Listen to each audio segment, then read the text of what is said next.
لننشر الخير في الكون الذي حار ونرسل العطر من روض الهدى الزاهي ويشرق السلم أنوارا. الحمد لله نحمده ونستعينه ونستغفره ونؤمن به ونتوكل عليه ونعوذ بالله من شرور أنفسنا ومن سيئات أعمالنا من يهده الله فلا مضل له ومن يضلله فلا هادي له ونشهد أن لا إله إلا الله وحده لا شريك له ونشهد أن سيدنا ونبينا وحبيبنا وشفيعنا وسندنا ومولانا محمدا عبده ورسوله صلى الله تعالى عليه وعلى آله وأصحابه وأزواجه وأهل بيته وأهل طاعته أجمعين. أما بعد فأعوذ بالله من الشيطان الرجيم. بسم الله الرحمن الرحيم. لقد كان لكم في رسول الله أسوة حسنة لمن كان يرجو الله واليوم الآخر وذكر الله كثيرا. وقال النبي صلى الله عليه وسلم لا يؤمن أحدكم حتى أكون هواه تبعا لما جئت به أو كما قال رسول الله صلى الله عليه وسلم. صدق الله العلي العظيم وصدق رسوله النبي الأمي الحبيب الكريم ونحن على ذلك لمن الشاهدين والشاكرين والحمد لله رب العالمين. اللهم صل على محمد وعلى آل محمد كما صليت على إبراهيم وعلى آل إبراهيم إنك حميد مجيد. اللهم بارك على محمد وعلى آل محمد كما باركت على إبراهيم وعلى آل إبراهيم إنك حميد مجيد. میرے محترم دوستو، میرے بزرگوں، میرے بھائیوں، ربیع الاول کا یہ مہینہ ہے، نبی اکرم صلی اللہ علیہ وسلم کی اسی مہینے میں آمد بھی ہے اور اسی ربیع الاول میں دنیا سے جانا آپ کی وفات بھی ہے. یہ مہینہ ہر سال ہمیں یاد دلاتا ہے رحمت دو عالم صلی اللہ علیہ وسلم کی محبتوں کو اور ان کی زندگی کو اور ان کی سنتوں کو اور ان کے طور و طریق کو. ربیع کے معنی ہے گرینری، سرسبز و شاداب، بہترین گلشن، اچھی جگہ، اس کو کہتے ہیں ربیع. اس کو کیا کہتے ہیں؟ جیسے کہیں ڈراؤٹ ہو اور بارش گرے اور بارش کے بعد وہاں سبزہ نکلے، گھاس نکلے، اچھے اچھے فلاورز اور باغات ہو، کتنا اچھا لگتا ہے. کشمیر کے جنگلوں میں یا اسی طرح دنیا کی بہت ساری جگہوں میں لوگ اسپیشل دیکھنے کے لیے جاتے ہیں، صرف اس کا نظارہ اور اس کی گرینری کتنا بہترین لگتا ہے. فرمایا حضرت عیسیٰ علیہ السلام کے دنیا سے تشریف لے جانے کے بعد نبی اکرم صلی اللہ علیہ وسلم کا دنیا میں آنا تک وہ بنجر ہو گیا تھا، ڈراؤٹ ہو گیا تھا، ایک دم زمین سوکھ گئی تھی. ایک طرف رومن امپائر اپنے آپ کو سپر پاور کہتا تھا، جو کرسچن تھے اس زمانے میں رومن امپائر، اور دوسری طرف یہ فارس اور ایران، یہ ایک دوسری حکومت تھی جو آگ کی پوجا کرتی تھی. ایک طرف رومن امپائر جو عیسائی تھے اور ایک طرف ایرانی فارسی لوگ جو آگ کی پوجا کرتے تھے، اور تیسری طرف عرب لوگ تھے جو پتھروں کی پوجا کرتے تھے. یہ تین بڑے بڑے لوگ تھے اس زمانے میں. ایک طرف رومن ایمپائر جو اپنے آپ کو سپر پاور کہتا تھا، دوسری طرف پرشین اور تیسری طرف عرب۔ رومن ایمپائر جو ہے وہ یا عیسیٰ علیہ السلام کو خدا کہتے تھے، یا حضرت عیسیٰ اللہ اور مریم کو ملا کر ایک خدا کو مانتے تھے، یا اللہ مریم جبرائیل کو ملا کر ایک خدا مانتے تھے۔ اور دوسری طرف یہ ایرانی لوگ ان کے دو خدا کو مانتے تھے، اہرمن اور یزدان۔ اہرمن جو ان کا خیر کا خدا ہوتا تھا کہ یہ خیر کا کام کرتا ہے، اس کی پوجا کرتے تھے آگ میں، اور دوسرا یزدہ ہے، جب بھی کوئی برائی پریشانی مشکلات آتی ہے تو اس کی طرف دوڑتے تھے۔ They used to worship the two idols، اس کو کہتے ہیں آگ میں ایک اہرمن ایک یزدہ کا نام لیتے تھے اور آگ کو سامنے جھکتے تھے اور آگ کے سامنے سجدہ کرتے تھے۔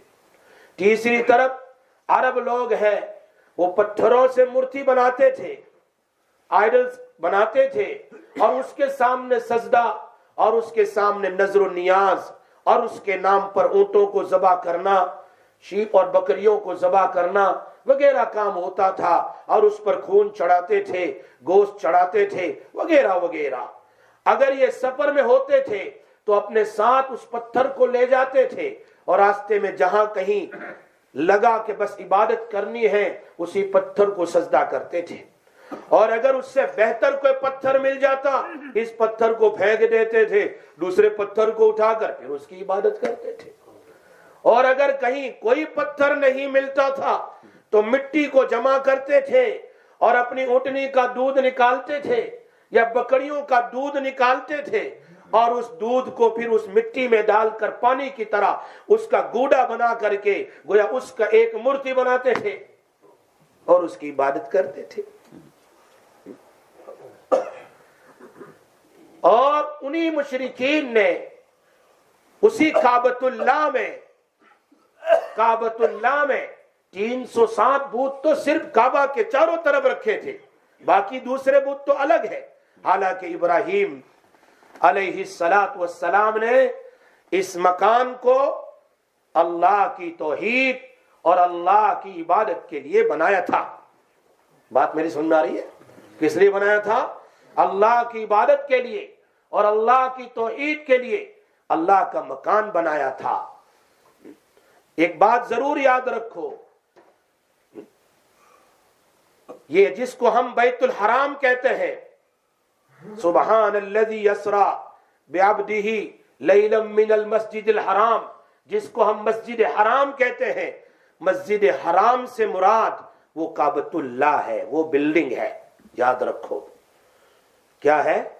کعبۃ اللہ ہے۔ اس لیے کہ پچھلے انبیاء علیہ السلام اسی میں نماز پڑھتے تھے۔ بات سمجھ میں آ رہی میری؟ اس لیے کہ اس زمانے میں جو قرآن کریم میں ہے کہ اللہ تبارک و تعالیٰ نے نبی صلی اللہ علیہ وسلم کو مسجد حرام سے اٹھایا، تو کہاں تھے؟ یا تو پھپھی کے یا تو چچا زاد بہن کے مکان پر تھے، وہاں سے حتیم میں لائے، چونکہ حتیم اس زمانے میں کعبۃ اللہ کا حصہ تھا۔ وہ تو مکہ والوں نے بعد میں اس کو نکال دیا پیسے کم ہونے کی وجہ سے، ورنہ ابراہیم علیہ السلام کے زمانے میں حتیم تو کعبۃ اللہ کی دیوار کے اندر میں تھا۔ یا ایک روایت میں ہے نبی صلی اللہ علیہ وسلم اسی میں سوئے ہوئے تھے، گویا کعبۃ اللہ میں۔ تو پچھلے انبیاء علیہ السلام اسی میں عبادت کرتے تھے۔ چاروں طرف تو مکان تھے، طواف کی چھوٹی سی جگہ تھی، چاروں طرف مکان تھے، لوگوں کے مکان تھے، لوگ رہتے تھے۔ اس زمانے میں آج کا جو حرم کی جو بلڈنگ ہے چاروں طرف وہ نہیں تھی، اس سے اندر میں لوگوں کے مکان تھے۔ تو ہم لوگ کیا سمجھتے ہیں یہ چاروں طرف جو بلڈنگ ہے یہ مسجد حرام ہے؟ نہیں، مسجد حرام وہ کعبۃ اللہ ہے۔ بات سمجھ میں آ رہی؟ کلیئر ہوئی کہ نہیں ہوئی جی؟ وہ طواف کی جگہ وہ چھوٹی تھی، اس سے پہلے لوگوں کے مکان تھے۔ آج جو اتنا بڑا حرم کی بلڈنگ چاروں طرف بنائی ہے وہ تو اس زمانے میں مکان تھے، حرم نہیں بنایا گیا تھا ایسا۔ تو حضرت ابراہیم علیہ، اسی لیے حضرت عمر رضی اللہ تعالیٰ عنہ نے جب ان کی حکومت کا زمانہ آیا تو تشریف لائے مکہ مکرمہ، اور وہاں پر دیوار بنا دی چاروں طرف کہ اب کوئی کسی کا مکان اس کے دیوار کے اندر میں نہیں ہونا چاہیے، یہ متاب کی جگہ ہوگی چھوٹی۔ پھر حضرت عثمان غنی رضی اللہ تعالیٰ عنہ کا زمانہ آیا، متاب چھوٹا ہو گیا، اب لوگ مکان بناتے بناتے بہت آگے آ گئے، مکان بناتے بناتے بہت آگے آ گئے۔ حضرت عثمان غنی رضی اللہ تعالیٰ عنہ نے فرمایا جن کا مکان یہاں بہت آگے ہے وہ اپنے مکان کا پیسہ لے لے مجھ سے، کیا فرمایا؟ مجھ سے قیمت لے لے مکان کی، اور دوسری جگہ جا کر اپنے مکان کو بنائے۔ بہت سارے لوگوں نے انکار کیا کہ ہم نہیں ہٹیں گے یہاں سے۔ حضرت عثمان رضی اللہ تعالیٰ عنہ نے فرمایا میں پیسہ تمہارے دروازے کے پاس رکھ دوں گا، 2 دن کا چانس دوں گا، 2 دن کے بعد اگر تم نہیں ہٹے تو تمہارے مکان کو جبرن توڑ دیا جائے گا۔ وہ میری بات سن رہی ہے؟ جبرن توڑا جائے گا۔ میرے اور آپ کے ذہن میں یہ بات آتی ہوگی یہ کیسے حضرت عثمان ہے کسی کا مکان توڑ رہے ہیں، اور ایک نہیں کئیوں کا مکان ٹوٹے گا۔ تو حضرت عثمان رضی اللہ تعالیٰ عنہ مجھ سے زیادہ تقوی والے، آپ سے زیادہ تقوی والے، اللہ کے نبی کے صحابی امیر المومنین ہے، ان کے پاس علم زیادہ ہے، اللہ کے نبی کی خدمت میں بیٹھے، ان سے کہا یہ زمین تمہاری نہیں مکان تمہارا ہے، اس لیے کہ ابراہیم علیہ السلام نے جب کعبۃ اللہ بنایا یہاں کسی کا مکان نہیں تھا، یہ زمین تو کعبہ کی ہے، یہ مکان آپ کا ہے، مکان کے پیسے لے کر ہٹ جاؤ، یہ زمین کعبۃ اللہ کی، کعبۃ اللہ کے لیے باقی رہے گی، نہیں دیجیے۔ اور اس کے مقابلے میں دیکھو یہاں تو توڑنے کا حکم دیا گیا، اور آپ مدینہ منورہ چلے جاؤ، وہ ریاض الجنہ کی جو جگہ ہے اس کے آگے جو سلام پڑھنے کا باب السلام سے داخل ہوتے ہے نا، سلام پڑھنے کے لیے چلتے، یہ جگہ نہیں تھی بنائی ہوئی، یہ تو حضرت امیر المومنین عمر بن الخطاب رضی اللہ تعالیٰ عنہ نے اس کو بنایا تھا تاکہ لوگوں کے لیے سلام کے لیے جانا آسان ہو جائے، آنا آسان ہو جائے۔ حضرت عمر رضی اللہ تعالیٰ عنہ کو ضرورت پڑی، اس وقت بھی حضرت عباس رضی اللہ تعالیٰ عنہ کا مکان تو نہیں، مکان کا پرنالہ اس جگہ میں موجود تھا جو مسجد نبوی کی جگہ تھی، اس میں وہ پرنالہ آتا تھا۔ حضرت عمر نے کہا حضرت عباس سے یہ پرنالہ توڑ دو، جو بارش آتی ہے تو پانی مسجد کی زمین میں گرے گا، یہ مناسب نہیں ہے، مجھے یہاں مسجد بنانی ہے۔ جو آگے کا جو حصہ ہے نا، آپ جب 2 رکعت ریاض الجنہ میں پڑھ کے نکلتے ہیں تو اگلا جو سارا حصہ ہے نا تھوڑا پھر اور آگے بڑھایا، ورنہ جو پہلا حصہ ہے جو پلر تک کا وہ حضرت عمر رضی اللہ تعالیٰ بنایا تھا۔ اب اس کونے میں دیکھنا وہ پرنالے کی جگہ آج تک موجود ہے، جہاں سے آپ سلام پڑھنے کے لیے انٹر ہوں گے تو اندر جاتے دیکھیں گے وہ پرنالہ کی شکل، اس کی نشانی ابھی تک باقی ہے۔ تو حضرت عمر رضی اللہ تعالیٰ عنہ نے فرمایا عباس اس کو توڑا جائے گا، فرمایا نہیں میں نہیں توڑوں گا، میری زمین ہے، میں جیسا چاہوں بناؤں، آپ امیر المومنین ضرور ہے، بادشاہ وقت ہے، لیکن اب کون ہے میری جگہ اور میرا پرنالہ توڑنے والے؟ یہ کہنے والے کون ہیں؟ نبی صلی اللہ علیہ وسلم کے چچا حضرت عباس ہے، میں نہیں توڑوں گا۔ حضرت عمر فاروق نے فرمایا مسجد بنانی ہے، میں تو توڑ کے رہوں گا۔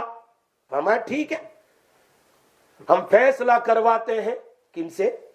ابی بن کعب رضی اللہ تعالیٰ عنہ کو چوز کیا گیا، ابی بن کعب رضی اللہ تعالیٰ عنہ کو بلایا۔ اب دونوں صحابی نے، حضرت عباس نے حضرت عمر فاروق رضی اللہ تعالیٰ عنہ، ایک طرف بادشاہ ہے اور ایک طرف نبی کے چچا ہے، دونوں نے اپنی بات رکھی، بہت ابدن دے سیدنا وقت، انہوں نے کہا میری جگہ ہے، یہ میرا پرنالہ ہے، وہ پانی گرتا ہے نا تو ڈرین سے نیچے گرتا ہے نا، اس کو پرنالہ کہتے ہیں، میری جگہ ہے، میں نے پرنالہ یہ بنایا ہے، اور حضرت عمر فرماتے ہیں نہیں، ہمیں مسجد کے لیے زمین چاہیے، ہم توڑ دیں گے۔ ابی ابن کعب فرماتے ہیں میں فیصلہ کروں گا حضرت عباس کے فیور میں کہ یہ پرنالہ نہیں توڑا جائے گا۔ کیا کہا بھائی؟ یہ پرنالہ نہیں توڑا جائے گا۔ کہ کیوں؟ کہ میں نے، ابی ابن کعب فرماتے ہیں میں نے سرکار دو عالم صلی اللہ علیہ وسلم سے سنا ہے مسجد کو بنانے کے لیے، اللہ کے گھر کو بنانے کے لیے زبردستی کسی کی جگہ کو نہیں لی جائے گی، زبردستی کسی کی جگہ کو۔ حضرت عمر یہ انہی کی جگہ ہے، آپ اپنی مسجد نبوی کو بڑھانا چاہتے ہیں، زبردستی ان سے نہیں لے سکتے۔ فرمایا میرے نبی کا فرمان ہے۔ حضرت عمر تھے نا، میرے جیسا تعویل کر لیتا یا یہ حدیث کسی اور جگہ کے لیے ہوگی، اس جگہ کے لیے نہیں، ہم تو تعویل کرنے میں نمبر 1 ہے۔ وہ تعویل نہیں کرتے تھے، وہ تعویل نہیں کرتے تھے، بڑے پابند تھے۔ ہاں، اللہ کے نبی کا ایک حکم آ گیا فوراً جان دینے کے لیے تیار ہوتے تھے، تعویل نہیں کرتے تھے۔ جیسے عبداللہ ابن مسعود رضی اللہ تعالیٰ عنہ گھر سے تشریف لا رہے ہیں، اللہ کے نبی صلی اللہ علیہ وسلم مسجد میں بیان فرما رہے ہیں،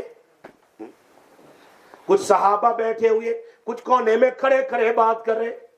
آج بھی ایسا ہے، بات کرتے ہیں، کوئی سننے کے لیے آ جاتا ہے، کوئی بات کرتے رہتے ہیں، کوئی مطلب نہیں ان کو، ایسا آج بھی۔ اس زمانے میں اللہ کے نبی صلی اللہ علیہ وسلم نے بیان کے دوران فرمایا اجلسو، بیٹھ جاؤ، بیٹھ جاؤ۔ وہ صحابہ سارے بیٹھ گئے۔ عبداللہ ابن مسعود ابھی گھر سے آ رہے تھے، ابھی تو جہاں صحابہ کرام نے جوتا نکالا وہیں پر پہنچے تھے، اور وہیں آواز سنی اللہ کے رسول صلی اللہ علیہ وسلم کی اجلسو، بیٹھ جاؤ۔ تو وہی شوز کے پاس جو گندی جگہ تھی، اس لیے کہ آج کی طرح تو نہیں شوریک بنایا ہے، شوز اوپر رکھو، جگہ کلین ہے، اس زمانے میں بارش وغیرہ سب کچھ وہیں پر شوز نیچے نکالتے تھے، اور کچی جگہ ہوتی تھی۔ مسجد نبوی صلی اللہ علیہ وسلم خود کچی ہے۔ حدیث میں آتا ہے سرکار دو عالم صلی اللہ علیہ وسلم سجدہ کرتے تھے بارش کے موسم میں، تو آپ کی پیشانی کے اوپر کبھی کیچڑ لگا ہوا ہوتا تھا، ریت سے اور مٹی ملائی ہوئی اس زمین سے گویا مسجد نبوی بنائی گئی تھی۔ اندر سے کتے بھی کبھی کبھی گزرتے تھے، اس زمانے میں کتے بہت تھے۔ مدینہ منورہ میں حدیث میں آتا ہے اس زمانے میں ڈاگز بہت زیادہ تھے، لوگوں کے دلوں میں ڈاگ کی بڑی محبت تھی، کتوں کی محبت تھی، وہ رکھتے تھے، وہ پالتے تھے۔ اللہ کے حبیب صلی اللہ علیہ وسلم نے اعلان کیا کتے کو مارو، قتل کرو، شروع میں اعلان کیا تاکہ لوگوں کے دلوں سے اس کی محبت نکلے۔ شروع میں اللہ کے نبی راستہ بتا رہے ہیں، جب دیکھا اب لوگ کتوں سے نفرت کرتے ہیں تو پھر اللہ کے نبی صلی اللہ علیہ وسلم نے فرمایا مالی ولل کلابی، میرے اور کتے سے کیا مطلب ہے، یہ بھی اللہ کا ذکر کرتے چھوڑو۔ جب لوگوں کے دل سے محبت نکل گئی نا، محبت نکل گئی اور اللہ رسول کی محبت زیادہ بسنے لگی۔ عبداللہ اس زمانے میں کچی جگہ، کچی مسجد، لیکن صحابی نماز پڑھنے والے کیسے تھے بھائی؟ پکے تھے، ٹھیک ہے نہیں، پکے، کہ وہ 2 رکعت میں ساری دنیا کا مسئلہ حل کرواتے تھے، اور ہم 20 رکعت میں 2 روٹی کا مسئلہ حل نہیں کر پاتے۔ وہ 2 رکعت میں مسئلہ حل کر لیتے تھے، اور ہم 20 پڑھتے رہتے ہیں۔ علامہ اقبال کہتے ہیں تمہارے سجدے بھی اور تمہارے رکوع بھی اور تمہارے قیام بھی سارا یہ دنیا کے وسوسوں سے بڑا ہے۔ زبان پر مالک کی یوم الدین ہے نماز میں، لیکن پتہ نہیں کس مالک کو تم پکار رہے ہو۔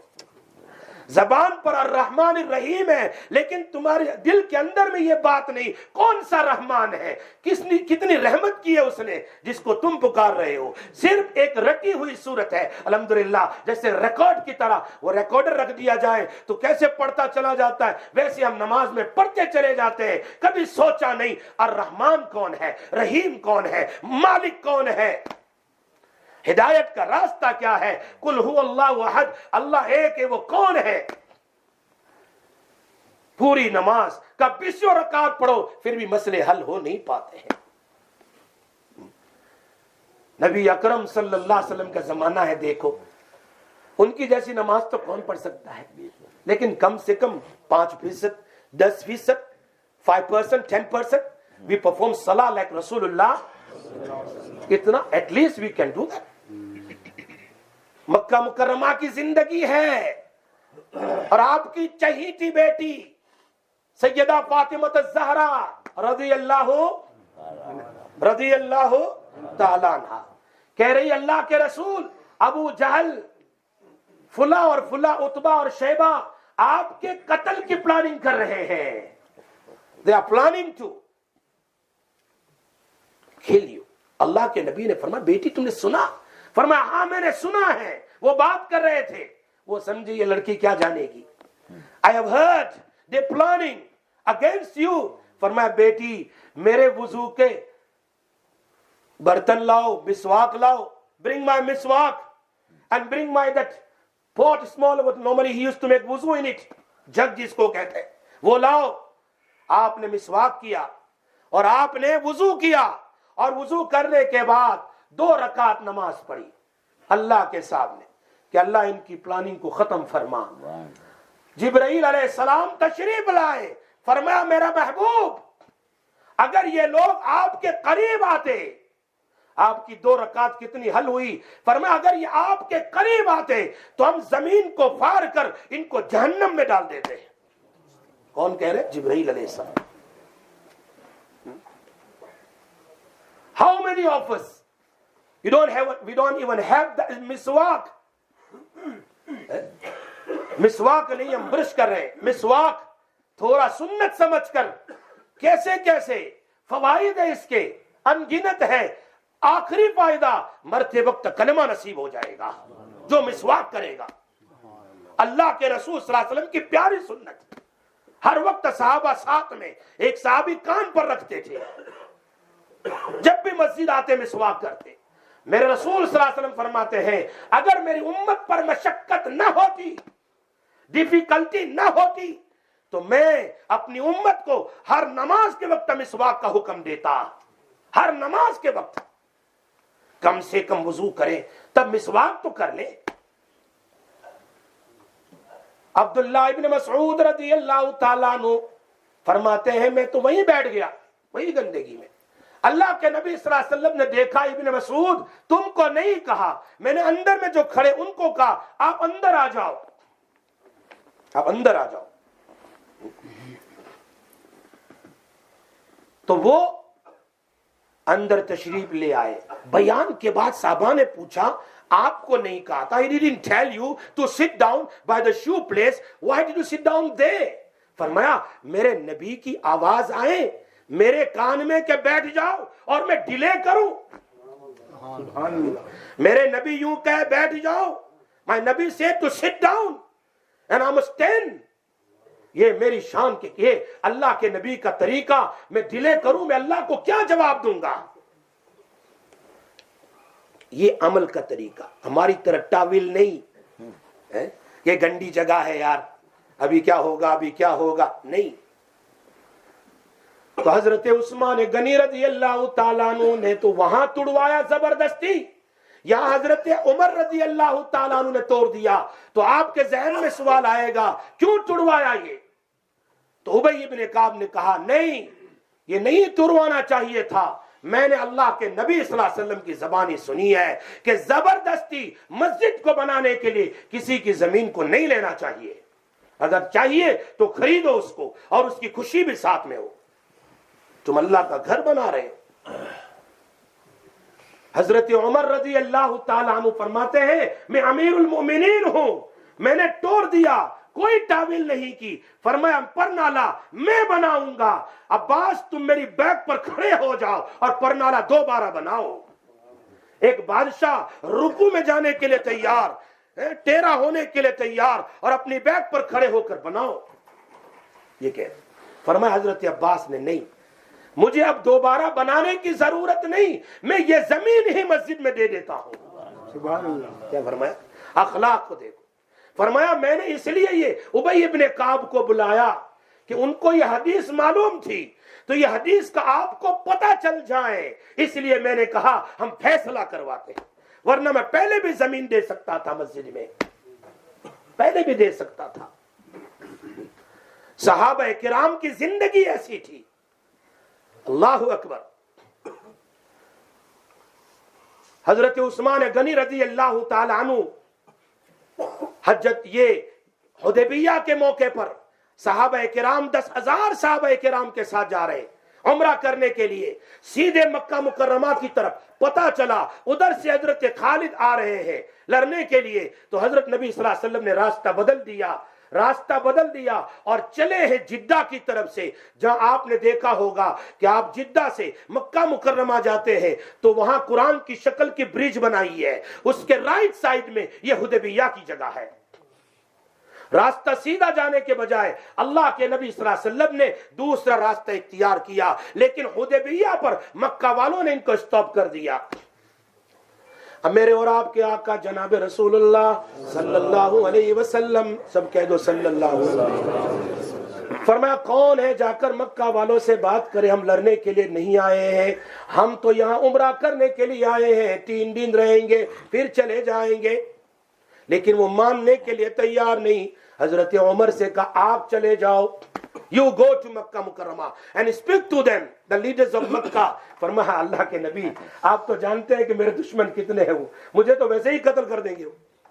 فرمایا عثمان کو بھیجو رضی اللہ تعالیٰ عنہ, اس لیے کہ آج تک مکہ والوں کے دل میں حضرت عثمان کی عزت, اس لیے کہ ان کا خاندان, چچا زاد بھائی سب وہاں موجود ہے, ان کو بھیجو. جب انہیں بھیجا گیا تو چچا زاد بھائیوں نے ویلکم کیا اپنے چچا زاد بھائی حضرت عثمان رضی اللہ تعالیٰ عنہ. اور next day was a meeting of عثمان رضی اللہ تعالیٰ عنہ وتھ مکہ لیڈرز. ان کی میٹنگ تھی, جانے لگے تو چچا زاد بھائی نے کہا او میرے بھائی جان عثمان, آپ کی لنگی جو ہے وہ 3/4 یہاں تک ہے, اور مکہ والے نیچے والی لنگی ہو, ٹخنوں سے نیچے ہو, وہ بڑا محترم ہوتا ہے, بڑا اچھا ہوتا ہے, اس کو بہت صوفی سمجھتے ہیں, آپ کے ساتھ وہ بات نہیں کریں گے, آپ میری لنگی پہن لو جو ٹخنوں سے نیچے ہے, صرف میٹنگ کے اندر میں, بعد میں نکال لینا, آپ اپنی لنگی پہن لینا. فرمایا ہو نہیں سکتا عثمان, میرے نبی کو میں نے یہاں تک پہنے ہوئے دیکھا ہے, عثمان کبھی بھی گھٹنے کے نیچے اپنی پینٹ اور اپنی لنگی کو نہیں پہن سکتا ہے, چاہے وہ میٹنگ کرے یا نہ کرے. دیکھا ایک سنت, اور ہم ہزاروں حدیث سنتے ہیں, ہزاروں حدیث میرے نبی کی, لیکن عمل کرنے کے لیے تیار. اور میرا اللہ کیا کہتا ہے؟ میرا اللہ کہتا ہے نہیں ان صحابہ کرام کے بارے میں, اولئک الذین امتحن اللہ قلوبہم للتقوی. میں نے صحابہ کرام کا امتحان پیپر سے نہیں لیا, پیپر میں تو گڑبڑ ہو سکتی ہے, میں نے پیپر سے امتحان نہیں لیا, میں نے وبلی امتحان نہیں لیا, میں نے ان کے دلوں کا امتحان لیا کہ ان کے دلوں میں میری اور میرے نبی کی کتنی محبت ہے. ہاں اللہ کہہ رہے قرآن میں نے ان کے دلوں کا امتحان لیا, اور اندر میں جا کر کہ میرے صحابہ میں کتنی اتباع ہے میرے نبی کی. اسی لیے اللہ فرماتے قل ان کنتم تحبون اللہ فاتبعونی, تم چاہتے ہو میں اللہ تمہارا بن جاؤں, تم چاہتے ہو if you wish I am Allah become yours and you become mine, فاتبعونی, then follow my beloved Rasulullah, follow his sunnahs. That's the month of Rabi,